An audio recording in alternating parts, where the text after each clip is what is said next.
মাদারীপুরে রাতের আঁধারে বসতঘরে দুর্বৃত্তের হামলার ঘটনা ঘটেছে। মঙ্গলবার ভোর রাতে মাদারীপুর পৌরসভার ২ নং ওয়ার্ডের এইচ.এম. আতিকুর রহমান বাবুর বাড়িতে এ হামলার ঘটনা ঘটে।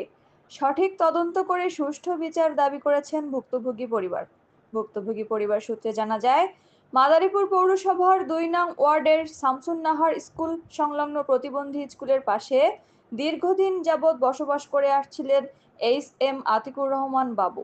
মঙ্গলবার ভোর রাতে তার বসতবাড়িতে ৩০ থেকে ৪০ জন মিলে হামলা চালিয়ে থাই গ্লাস, দেয়াল ও তালা ভেঙে বাড়িতে লুটপাট করার চেষ্টা করে। তখন বাড়িতে পুরুষ শূন্য থাকায় আতিকুর রহমান বাবুর মা, স্ত্রী ও ২ সন্তান বাসায় ছিল। হামলার ঘটনায় তাৎক্ষণিক বাবুর স্ত্রী রুনিয়া আক্তার পুলিশের হটলাইন নাম্বার 999 কল দিয়ে পুলিশ ঘটনাস্থলে আসলে দুর্বৃত্তরা পালিয়ে যায়। বাবুর স্ত্রী রুনিয়া আক্তার বলেন, আমরা প্রতিদিনের মতো রাতে খাবার খেয়ে শুয়ে পড়ি। বাড়িতে তখন আমার শাশুড়ি, আমি এবং আমার ২ ছেলে মেয়ে ছিলাম। আনুমানিক রাত ৪টার সময় ৩০ থেকে ৪০ জনের মতো দুর্বৃত্তরা আমার বাড়িতে হামলা চালিয়ে আমাদের বাড়ির থাই গ্লাস, দেয়াল, তালা ভেঙে আমার ঘরে লুটপাট করার চেষ্টা করে।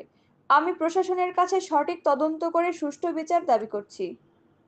মাদারীপুর সদর মডেল থানার ভারপ্রাপ্ত কর্মকর্তা আদিল হোসেন বলেন, ঘটনা শুনে পুলিশ পাঠানো হয়েছে, তদন্ত সাপেক্ষে ব্যবস্থা নেওয়া হবে। আমাদের গ্রিল, ঠাই ঠাই তারপরে ওই যে দেয়াল, গেট এগুলো ভাঙার অনেক চেষ্টা করছে। গ্লাস ভাঙা ফেলাইছে, দেয়াল অনেকখানি ভাঙা ফেলাইছে, জানালা ভাঙছে। আমার বাচ্চারা অনেক ভয় পাইছে।